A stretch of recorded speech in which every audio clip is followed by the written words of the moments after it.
মক্কায় একজন জাদুকর এসেছে যে সবার ধর্ম ছিনিয়ে নিচ্ছে। এমন ভয় থেকে এক বৃদ্ধা নিজের ঘরবাড়ি ছেড়ে পালাচ্ছিলেন।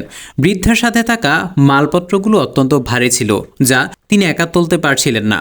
তখন আমাদের প্রিয় নবী হজরত মুহাম্মদ সাল্লাল্লাহু আলাইহি ওয়াসাল্লাম সেখান দিয়ে যাচ্ছিলেন এবং বৃদ্ধার কষ্ট দেখে ভারী বোঝাটি নিজের কাঁধে তুলে নেন। পুরো রাস্তা বৃদ্ধা সেই তথাকথিত জাদুকরকে গালমন্দ ও বদদোয়া দিচ্ছিলেন, কিন্তু নবীজি সাল্লাল্লাহু আলাইহি সাল্লাম কোনো প্রতিবাদ না করে হাসি মুখে চুপচাপ সেই বোঝা বহন করে গন্তব্যে পৌঁছে দেন।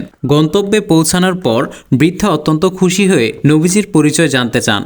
তখন নবীজি মুচকি হেসে বিনয়ের সাথে বললেন, মা, যে জাদুকরের ভয়ে আপনি মক্কা ছেড়ে পালাচ্ছেন, আমিই সেই মোহাম্মদ।